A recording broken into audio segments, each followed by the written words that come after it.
Que coisa boa. Agora eu venho pra cá porque é o seguinte, ó, meu papo agora é com você, mulher, porque com a correria aí do dia a dia, é possível sempre abraçar todos os compromissos, é o que a gente tenta fazer, mas cuidar da saúde deve ser prioridade, pois a negligência pode colocar em risco o seu bem-estar. Então, para um pouquinho o que você está fazendo e vem participar do nosso plantão de dúvidas com a doutora Patrícia Gonçalves, que é ginecologista e obstetra. Seja muito bem-vinda mais uma vez, doutora. Uma alegria te receber sempre, viu? O prazer é sempre meu. Muito obrigada. Aí a gente tem aqui muitas perguntas. É muito interessante porque a produção fica sempre de olho. A doutora sempre vem aqui no programa, mas nem sempre a gente consegue responder todas as perguntas. Sim. E aí a produção fica de olho, pega essas perguntas, faz um compilado junto com as que vocês vão fazer agora e a gente vai mandar aqui para o nosso plantão de hoje, né, doutora? Sim, é um plantão de dúvidas. Plantão de dúvidas. É como se fosse um consultório, Sim, né? Um consultório que vocês proporcionam, isso é muito bom. Muito bom. Como são muitas dúvidas, já vamos começar? A primeira na tela? Da Silvana Nunes, um beijo para você. Ando muito desanimada, autoestima baixa, o que fazer? Tenho 54 anos. Será que é por causa da menopausa, doutora? Silvana, é muito interessante a sua colocação, porque muitas mulheres sofrem desses transtornos, o que nós chamamos de labilidade emocional, letargia, cansaço, desânimo.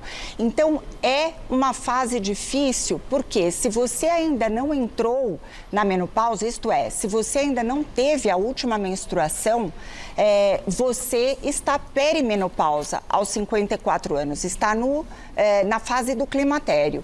E isso pode trazer algumas oscilações hormonais, até mesmo da tireoide, viu, Cá? A gente precisa investigar, muitas vezes, a tireoide que está dando todos esses transtornos nessa fase da vida. Então, é interessante você buscar um profissional que você confie, seja da rede pública, do postinho de saúde, ou seja do seu convênio ou particular, mas é importante você buscar a orientação de um profissional, seja o médico de família ou o especialista, o ginecologista, para ele conduzir bem e tratar da melhor maneira de acordo com as alterações que você possa apresentar dentro dessa fase do climatério. A tireoide, a pessoa pode vir a ter, quando ela está nesse período de climatério ou menopausa, sim, pode surgir esse problema? Pode. A tireoide pode vir a ficar cansada, que nós dizemos, né? Desenvolvendo um hipotireoidismo. E isso pode dar uma letargia, um cansaço, assim como o hormônio masculino, às vezes baixo, né? A testosterona baixa. A mulher sente um cansaço, sente uma indisposição. Mas é interessante tratar adequadamente para que não seja exacerbado um tratamento que possa causar outros transtornos. Tá certo. Mais uma perguntinha. Quem mandou foi a Marlene. Obrigada, Marlene. Não tive parto normal, somente cesariana. Estou com 56 anos e tenho incontinência urinária. Por que isso está acontecendo, doutora? Olha só, que interessante, Marlene, 56 anos, você também deve estar no período pós-menopausa. Então, você já teve a última menstruação da vida. E o que acontece? A mulher costuma ter a perda do colágeno, a frouxidão dos ligamentos, principalmente aquelas mulheres que acabam tendo um sobrepeso, e isso faz com que os ligamentos afrouxem. Então, você não tem uma incontinência urinária propriamente dita, mas sim uma perda urinária involuntária. E isso acontece, é muito comum na fase do climatério, na pós-menopausa. Então, pela perda do hormônio feminino, pela perda do estrogênio, né? Pela falência dos ovários. Isso é cirúrgico? Não necessariamente. Ela mesmo diz que não teve parto vaginal, não teve um parto que passasse ali pelo canal vaginal. Então, muito provavelmente, o que ela está tendo é uma hipotrofia ou até uma atrofia vaginal, que é o ressecamento, o que faz com que, muitas vezes, vamos mostrar aqui, a uretra, que é esse canal que leva da bexiga para ela conseguir fazer o xixi, né?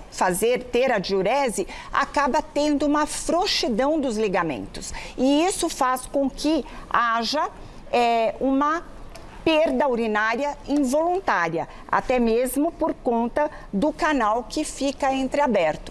Então imagine, se você tem ainda um sobrepeso, acaba pesando sobre a bexiga, os ligamentos da bexiga, e acaba proporcionando uma dificuldade de encher essa bexiga e esvaziar no tempo oportuno. Então ela fica mais comprimida. Aqueles exercícios pélvicos, eles são realmente indicados e pode não só ajudar, mas resolver esse problema? Os exercícios pélvicos ajudam bastante, a fisioterapia pélvica ajuda bastante.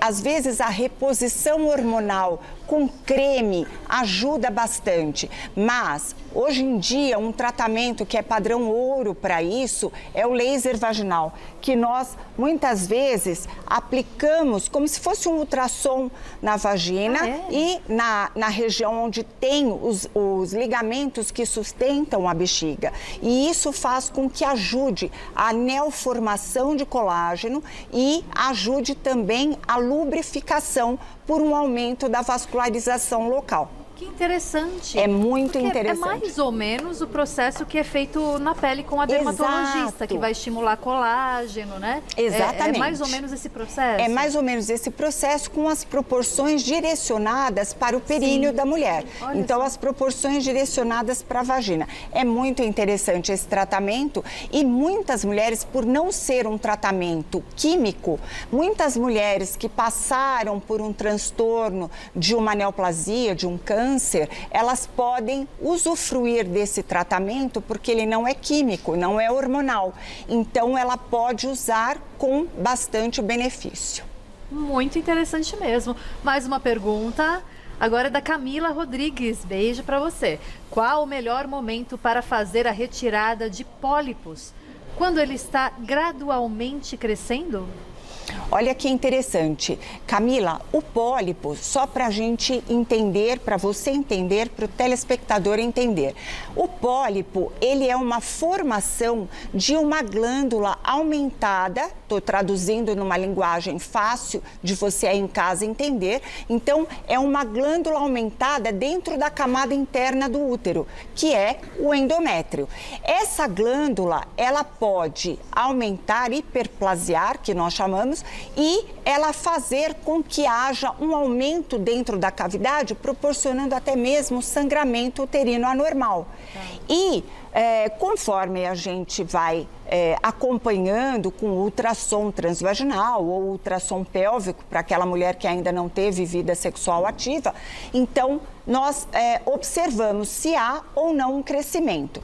E se houver um crescimento, ou se o pólipo for grande, ou se estiver causando sangramento uterino anormal, é importante retirar esse pólipo. Acho que deve ter uma outra imagem interessante, que é a retirada do pólipo com uma alça pela histeroscopia. Sim. Muitas vezes não dá para fazer a histeroscopia, não tem esse recurso em algum lugar que não tenha esse tratamento, que é normalmente hospitalar. Então, nós fazemos a curetagem semiótica, que é a curetagem de prova, que é só limpar o útero. Também é um procedimento que precisa de anestesia. Mas a retirada do pólipo é basicamente com uma alça que retira a base do pólipo e sempre envia para análise esse pólipo, para ver se era só uma glândula que inchou, entre aspas, que aumentou, hiperplasiou, ou se tem alguma atipia que possa ter de ser abordado de uma outra maneira. Tem duas perguntas agora, eu vou colocar as duas de uma vez porque elas se complementam, tá? A primeira é da Elisângela, um beijo para você. Quais são os sintomas da síndrome dos ovários policísticos? E a próxima pergunta da Jaqueline, quais os tratamentos usados para a síndrome dos ovários policísticos? É interessante, Elisângela e Jaqueline, porque a síndrome de ovário policístico, ela causa alguns transtornos como irregularidade menstrual. Muitas mulheres têm um sobrepeso e tem aumento de pelos, oleosidade na pele e acne. Então, isso causa até uma baixa estima na mulher. Ela fica, né, triste, fica com uma tensão pré-menstrual que pode causar também. E ela acaba não ovulando. E por conta de não ovular, porque o ovário ele fica como se estivesse preguiçoso. Então ele forma os óvulos, mas não amadurece esses óvulos para ovular. Com isso, ela fica um tempo sem menstruar. E muitas vezes a causa disso é o sobrepeso, é a resistência à insulina e o aumento da glicemia. Então o pâncreas ele não libera a insulina na quantidade, que é um hormônio que degrada o açúcar, e não libera na quantidade adequada para degradar esse açúcar que está na corrente sanguínea. Por quê? Porque ela está acima do peso. E qual o tratamento que a Jaqueline nos perguntou? O tratamento adequado depende de cada caso. Então, se a mulher tem sobrepeso, resistência à insulina, hiperglicemia, né, um pré-diabetes. Então, não é só hormonal, e sim um tratamento hipoglicemiante. Então, nós adequamos de acordo com a necessidade e muitas vezes associamos tanto um anticoncepcional hormonal quanto também um hipoglicemiante para que ajude esse pâncreas na produção de insulina para não deixá-lo sobrecarregado e assim tratar a sobrecarga do ovário. Adriana tem uma pergunta aqui que acho que pode ser a pergunta de muitas mulheres, né? Ela tem 53 anos e está na menopausa. Ela pergunta se ela quer saber, na verdade, se há problema em fazer reposição hormonal com bioidênticos e usar também fitoterápicos. Ah, interessante. Eu adoro quando chegam essas perguntas, porque a maioria das mulheres tem dúvidas. Sim. Então, é muito importante tirar essas dúvidas. 53 anos, ela já menopausou, isto é, ela já teve a última menstruação da vida. Isso fala a favor dela ter tido uma falência ovariana. Então, ela já não produz mais os hormônios femininos. E com isso, ela tem algumas alterações. Não são todas as mulheres que passam por esses transtornos. Algumas mulheres podem ter alguns transtornos. E no caso da reposição hormonal, é o que é indicado individualmente. Cada mulher é um tipo de caso. Então, nós temos que avaliar até com exames complementares, por exemplo, a mamografia é importante. O hormônio bioidêntico, ele é diferente do fitoterápico. O fitoterápico é direcionado para o natural, é o estrogênio de soja, é o hormônio natural. Algumas mulheres se adaptam super bem, outras ainda manifestam alguns sintomas. E o bioidêntico, em que pese ele seja um hormônio sintético, mas ele é muito semelhante ao hormônio que nós produzimos. E então ele é servido de recursos para que essa mulher tenha uma diminuição dos sintomas quando eles já são mais exacerbados. Mas sempre com muita parcimônia, sempre com muito cuidado, para que nós possamos avaliar, inclusive, as mamas. Mais uma perguntinha da Viviane, doutora. Tomo anticoncepcional, emendo uma cartela lá na outra, não menstruo faz 3 anos. Como vou saber se estou na menopausa? Tem 48 anos. Olha que danada. 48 anos tomando um anticoncepcional que eu acredito ser cíclico, né? O que é um anticoncepcional cíclico? É aquele que tem estrogênio e progesterona. Então, você toma todos os dias até dar a pausa. Alguns mais modernos, com hormônios em menor quantidade, ele dá uma pequena pausa. Ou até os últimos são placebos, são aqueles que não têm a medicação e você pode emendar. Agora, se o hormônio, ele tiver aquele hormônio estrogênio e progesterona junto, não é bom emendar.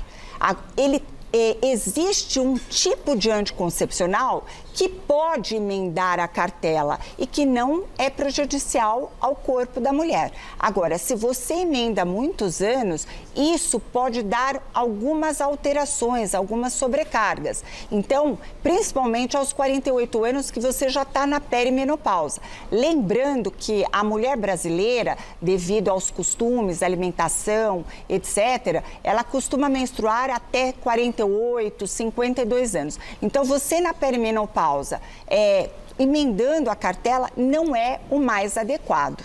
Tá? Então, seria interessante você dar uma pausa, parar de tomar o anticoncepcional para ir investigar até dosando os seus hormônios via corrente sanguínea, via exame laboratorial. Doutora, muito obrigada pela participação mais uma vez. É tão gostoso ouvir ela falar. É muito bom a forma que você explica, assim, é muito gostoso. Imagina no consultório, né? Eu gosto. Se deixar, a gente fica um tempão com você no consultório também, né? Isso é muito bom. Em qualquer lugar eu demoro. Não, mas isso é ótimo. Muito obrigada pelas explicações. E você pode encontrá-la no Instagram, @dra.patricia_Gonçalves. Goncalves, né, no Instagram, @dra.patricia_Goncalves.